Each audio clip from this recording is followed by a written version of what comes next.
Let us see another method of solving pair of linear equation, that is cross multiplication method. Cross multiplication method में elimination method को use करके उससे आगे कुछ pattern दिखाई दिया है, उस पैटर्न को यूज करके इन्होंने ये मेथड फाइंड आउट किया है। Okay, let's see. Cross elimination method में हमने क्या किया था, हमने इसके कोफिशिएंट को यानी b2 को इस इक्वेशन से मल्टीप्लाई किया था और b1 को इससे मल्टीप्लाई किया।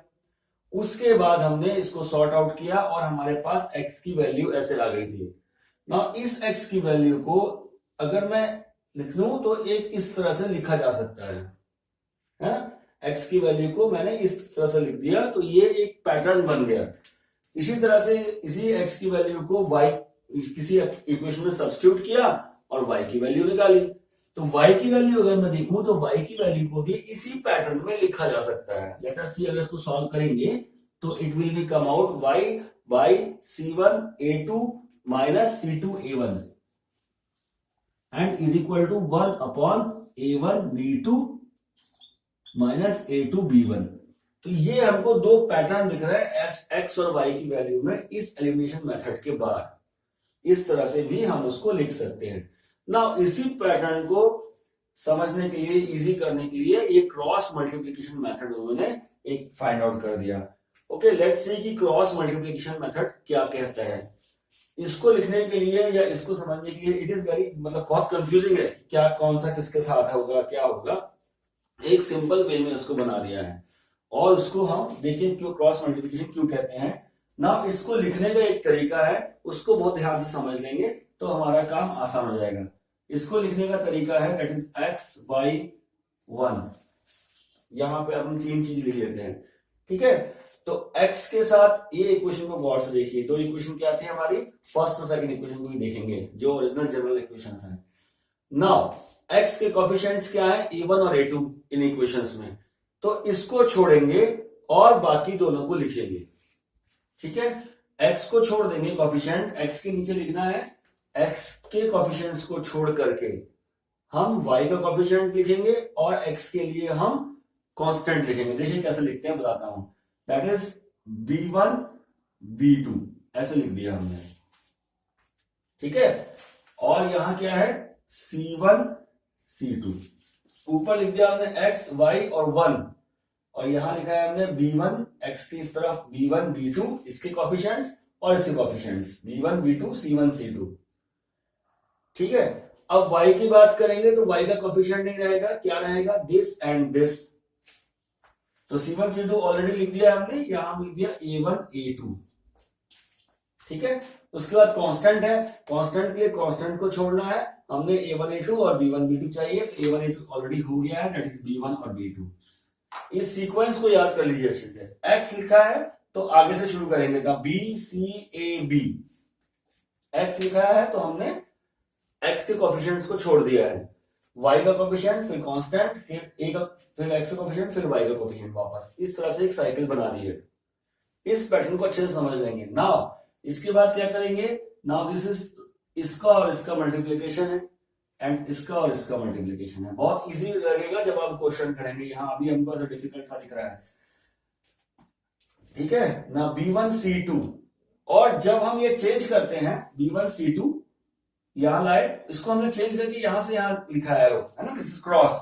तो वहां हम बीच में माइनस का साइन लगाते हैं। फॉर एग्जांपल देखिए, तो x के नीचे क्या आएगा, b1 into c2 b1 c2, ठीक है, माइनस b2 c1, ठीक है। b1 c2 minus b2 c1। Similarly y के नीचे क्या है, that is equal to y लिखेंगे, y के नीचे क्या आएगा, फिर क्रॉस मल्टीप्लिकेशन करेंगे, क्या बनेगा c1 a2। देन साइन, जैसे डायरेक्शन चेंज होगा तो साइन माइनस हो जाएगा, c2 a1, ठीक है। फिर यहां आ गया 1 कांस्टेंट, यहां क्या बनेगा a1 b2, फिर डायरेक्शन चेंज होगा a2 b1 minus a2 b1। Now ये यहां से हम फाइंड आउट कर सकते हैं x y z, इन इसको और इसको कंपेयर करेंगे तो हमें x की वैल्यू आ जाएगी, y और कांस्टेंट को कंपेयर करेंगे तो y की वैल्यू फाइंड आउट होगी। देखिए ये चीज और ये चीज दोनों सेम बन रही है ना, B2C1। तो इसी पैटर्न को लिखने के लिए ये आसान एक मेथड इन्होंने याद कर सके हम, उसलिए इन्होंने हमको दे दिया है। ठीक है, इसमें बस ये ध्यान रखना है x के साथ x का कोफिशिएंट ना हो करके आगे से शुरू करना है। अगर x लिख रहे हैं तो y के कोफिशिएंट से लिखना शुरू करना है। y कांस्टेंट x फिर y, वो एक साइकिल सी बन जाएगी। ठीक है, now let us see an example, तो हमको ये बहुत इजीली क्लियर हो जाएगा। व्हाट इट सेज कि कोई इक्वेशन है that is 2x plus y is equal to 5। ये हमें इक्वेशन दी हुई है 2x plus y is equal to 5 and 3x plus 2y is equal to 8। ये हमें दो इक्वेशन दी हुई है। ठीक है, तो इस क्वेश्चन को करने के लिए सबसे पहला स्टेप ये है कि हमें इस इक्वेशन को इस फॉर्म में लिखना है, यानी कि ये जो कांस्टेंट है ये इस तरफ ना होके इक्वल टू के इस तरफ आना है। ठीक है, इसको ये इस क्वेश्चन में एकदम ध्यान देने वाला स्टेप है। बाकी दोनों मेथड्स में अगर आप इधर नहीं भी करेंगे या एक साइड जीरो नहीं करेंगे तो कोई प्रॉब्लम नहीं है, लेकिन इस मेथड में अगर हमें करना है तो हमको इसे इसी फॉर्म में लिखना होगा। तो ये इक्वेशन को ही अगर मैं देखूं तो क्या फॉर्म में बन जाएगी, that is 2x plus y minus 5 is equal to 0। This is the equation number 1। और इसको करूंगा तो 3x plus 2y minus 8 is equal to 0। This is equation number 2। ठीक है, ये इसका मोस्ट इंपॉर्टेंट स्टेप है, इसको बिल्कुल अच्छे से ध्यान देना है। नाउ हमें क्या करना था, हमें इसको इस फॉर्म में लिखना है और देखना है कैसे करेंगे। नाउ तो x y एंड 1। ओके, तो x क्या है, x को छुपा लेंगे, y का कोएफिशिएंट 1 एंड 2 इस तरफ लिखा, यहां इन दोनों के बीच में लिखेंगे नेक्स्ट, दैट इज -5 -8। ठीक है, -5 -8। फिर y किन से लिखना है तो y को छुपा लेंगे, तो ये -5 -8 ऑलरेडी हो गया है। नाउ x का कोएफिशिएंट 2 एंड 3। ठीक है, नाउ कांस्टेंट को लिखना है, कांस्टेंट के नीचे लिखना है, ये यहां हो गया है, इसके बाद लिखना है हमको, तो इसको छुपा लेंगे कांस्टेंट को, तो क्या बच जाएगा 1 and 2।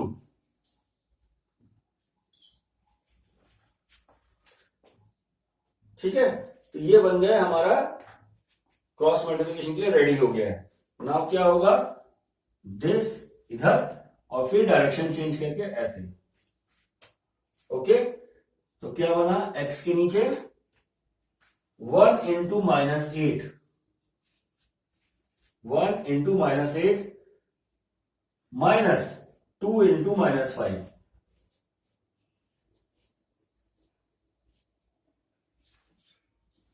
Okay, 1 into -8, direction change करेंगे तो माइनस का साइन लगेगा, 2 इंटू -5। y के नीचे क्या बनेगा, -5 इंटू 3,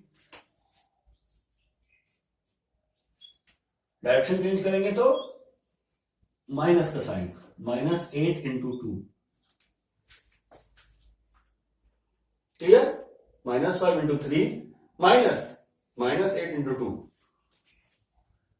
और यहां देखेंगे तो क्या बनेगा, कांस्टेंट 1 के नीचे 2 इंटू 2 -3 इंटू 1। ठीक है, ये इस तरह से हमारा ये बन गया, क्रॉस मल्टीप्लिकेशन के लिए रेडी हो गया। नाउ लेट अस सी, यहां पे लिख लेते हैं, जगह थोड़ा शॉर्ट पड़ गई है।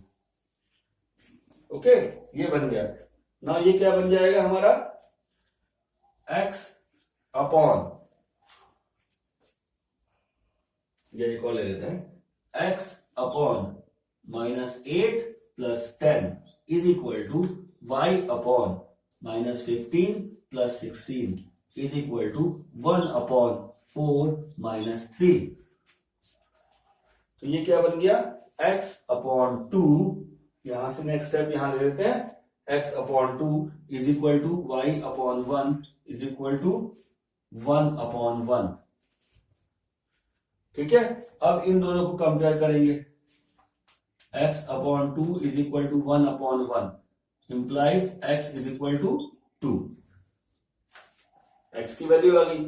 अब इसको और इसको कंपेयर करेंगे तो y upon 1 is equal to 1 upon 1 implies y is equal to 1।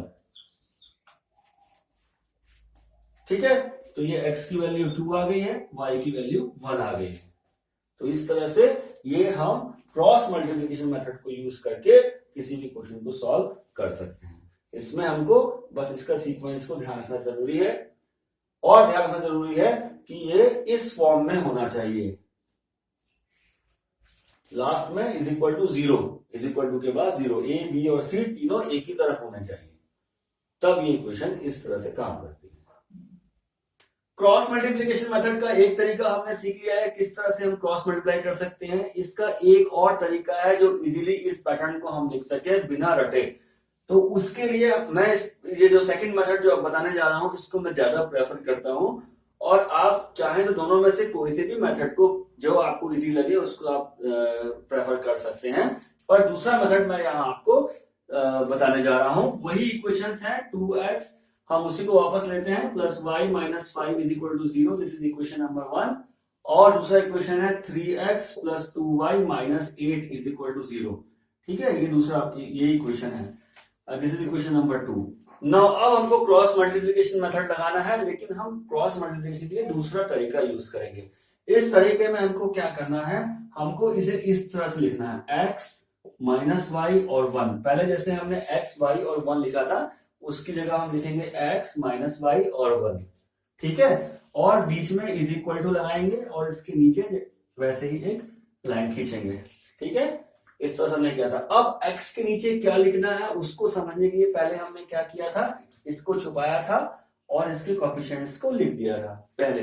अब अभी भी हम वही करेंगे, हम क्या करेंगे x की को छुपा देंगे और हमारे पास बचे हुए क्या कोएफिशिएंट्स हैं उसको हमको लिखना है। यहाँ पर दिख रहा है y का कोएफिशिएंट यहाँ 1 है, यहाँ y का कोएफिशिएंट 2 है। जिस तरह से ये कोएफिशिएंट्स हमको दिख रहे हैं हमें उसी तरह से इसको लिखते चलना है। नाउ क्या दिख रहा है हमें x नीचे 1, x को हमने छुपाने के बाद हमें कोएफिशिएंट जो दिख रहा है वैसे लिखना है 1 and 2। ठीक है, एंड -5 and -8, -5 and -8 यही दिख रहा है ना हमको x के नीचे। ठीक है, अब y के नीचे हमको क्या लिखना है, यहाँ पे उसको लिखने के लिए हमको y को छुपाना पड़ेगा, y वेरिएबल के साथ क्या है उसको छुपाना पड़ेगा। अब क्या बचा यहाँ पे, क्या लिख रहा है हमें 2 and 3 दिख रहे हैं कोएफिशिएंट्स, और -5 और -8 दिख रहा है, दैट इज 2 and 3 -5 and -8। ठीक है, 2 and 3 -5 -8। ओके, अब 1 नीचे क्या लिखना है, 1 नीचे लिखनी है हमें इन कोएफिशिएंट्स को जो कांस्टेंट है उनको छुपाना पड़ेगा। नाउ हमें क्या दिख रहा है 2 and 3, इधर 1 and 2 ये कोएफिशिएंट्स दिख रहे हैं, तो 2 and 3 1 and 2 इस तरह से हमको इनके कोएफिशिएंट्स को लिखना आना चाहिए। नाउ फिर वही टेक्निक है cross multiplication technique, this into this, इसको मल्टीप्लाई करते हैं और माइनस साइन के बाद दिस इंटू दिस। ओके, तो x के नीचे क्या आ जाएगा, x के नीचे आ जाएगा 1 multiplied -8, 1 multiply -8 minus 2 into -5, -2 into -5। ठीक है, यहां ध्यान रखना है -5 लिखा है ऊपर, इसको हमेशा ध्यान रखना है, यहां हमको शुरू से ही ध्यान रखना है इस चीज को। ओके, तो क्या बन जाएगा 2 के साथ 2 into -8 and 3 into -5, 2 into -8 minus 3 into -5। ठीक है, और 1 के नीचे क्या बन जाएगा 2 into 2 minus 3 into 1, 2 into 2 minus 3 into 1। ठीक है, अब इसको लिखते हैं तो क्या बन जाएगा, इसको सॉल्व करेंगे तो x अपॉन 2 आ जाएगा। इसको कंप्लीट सॉल्व करोगे तो यहाँ -8 है, यहाँ +10 हो जाएगा, -8 +10 +2। ठीक है, सिमिलरली y के नीचे लिखेंगे -y अपॉन, इसको सॉल्व करेंगे तो क्या बन जाएगा, दैट इज -1, और यहां क्या आ जाएगा 1 के नीचे 1 अपॉन 1। ठीक है, क्लियर। नाउ इसको और इसको अगर इक्वेट करें तो हमारे पास क्या बन जाएगा, x upon 2 is equal to 1 upon 1 implies x is equal to 2, x की वैल्यू आ गई। ओके, इसी तरह से इसको और इसको इक्वेट करें तो क्या बन जाएगा minus y upon minus one is equal to one upon one implies y is equal to one. हमारे पास y की वैल्यू वन आ गई, तो x is equal to two, y is equal to one. तो दोनों टेक्निक आपके पास हो गई, दोनों तरीके आपके पास हो गए, आप किसी भी तरीके से इसको सॉल्व कर सकते हैं। तो अब हम कुछ एग्जांपल देखेंगे तो चीजें हमको और क्लियर होती चली जाएंगी। Now let us take one more example. What it says, find whether the following equation has unique solution, no solution or infinite many solution. In case there is unique solution, find it by cross multiplication method. इस equation जो हमें equation दी हुई है, in equation में हमें बताना है कि वेदर ये यूनिक सोल्यूशन है, नो सोल्यूशन है या इनफाइनाइट मेनी सॉल्यूशंस है। अगर यूनिक है तो क्रॉस मल्टीप्लिकेशन मेथड से इसको सॉल्व करना है, इसका फाइंड आउट करना है रिजल्ट। ओके, तो इसमें हम देखते हैं कि पहले हमको ये बताना है कि इसका एक्चुअली कितने सॉल्यूशंस आएंगे। उसके लिए हमारे पास क्या टेक्निक है, हम क्या करते हैं, that is we use a1, we find a1 upon a2 का रेशियो, a1 a2 निकालते हैं। इसी तरह से b1 b2 निकालते हैं और c1 c2 निकालते हैं, और इनके बीच में हम रिलेशन फाइंड आउट करते हैं, क्या कोई ऐसा रिलेशन है क्या। नाउ a1 अपॉन a2 हमने देखा तो क्या बन जाएगा, this is a1 is equal to यहाँ 1 है और a2 इज इक्वल टू 3 है, तो a1 upon a2 is equal to 1 upon 2, 1 upon 3। Now what about b1 upon b2, b1 upon b2 is equal to -3 and -3। Okay, and c1 upon c2 is equal to -7 upon -15। ठीक, तो यहां हम देख रहे हैं कि रिलेशन क्या है, a1 upon a2 is not equal to b1 upon b2। ये हम रिकॉल करते हैं, अगर a1 upon a2 is not equal to b1 upon b2, then this has unique solution। इसलिए यहां इसका यूनिक सोल्यूशन है। ठीक है, अगर दोनों इक्वल होते then we will compare it with c1 upon c2। Unique solution है तो अब हम इसको फाइंड आउट करना है by using cross multiplication method. Actually कि हम इसको क्या है, तीनों मेथड हम पढ़ चुके हैं, तीनों मेथड हमको आते हैं। अब हम किसी भी मेथड से सॉल्व कर सकते हैं क्वेश्चन को, लेकिन अगर हमें यहां लिखा हुआ है कि by using this method only, तभी हमको वो मेथड लगाना है। अदरवाइज आप चाहें तो इसको तीनों में से किसी भी मेथड से सॉल्व कर सकते हैं। ठीक है, यहां हम इसको क्रॉस मल्टीप्लिकेशन दे रहे हैं क्योंकि ये हमें स्टेटेड है ऑलरेडी। तो क्रॉस मल्टीप्लिकेशन मेथड के लिए क्या करना है हमको, दैट इज हमें लिखना है x, y एंड 1। x लिखना है तो x के इसको छुपा लेना है। ठीक है, y का कोएफिशिएंट से लिखना शुरू करना है, दैट इज -3 एंड -3, -3 इस तरह से लिखते हैं। ठीक है, और -7 -15, x के इस तरफ ये और फिर y दूसरी तरफ ये। ठीक है, नाउ y लिखना है तो इसको छुपा लेना है, ये ऑलरेडी लिखा हुआ है, ये लिखा हुआ -7 15, दूसरा क्या लिखा जाएगा 1 एंड 3, यहां पे आ जाएगा 1 एंड 3। ठीक है, उसके बाद कांस्टेंट लिखना है तो कांस्टेंट को छुपा लेना है, 1 3 -3 1 3 ऑलरेडी लिखा हुआ है, दूसरी तरफ क्या आ जाएगा -3 -3। ठीक है, अब क्या किया हमने, x को ऐसे लिखा और अपॉन में क्या करेंगे, क्रॉस मल्टीप्लिकेशन करेंगे। इसको क्रॉस मल्टीप्लिकेशन करते हैं इसलिए इसका मेथड का नाम क्रॉस मल्टीप्लिकेशन मेथड है। नाउ क्या बन जाएगा, -3 -15, -3 इंटू -15, डायरेक्शन चेंज करेंगे तो माइनस का साइन लग जाएगा, देन -3 -7। ठीक है, -3 -15 -3 into -7 is equal to y के नीचे क्या लिखेंगे हम, फिर क्रॉस करेंगे multiplication, that is -7 into 3, direction change करेंगे तो क्या बन जाएगा, -15 इंटू 1। ठीक है, और कांस्टेंट लिखेंगे तो क्या बन जाएगा, दिस 1 इंटू -3, डायरेक्शन चेंज किया तो 3 इंटू -3। ओके, ये बन गया। इसको सॉल्व करते हैं।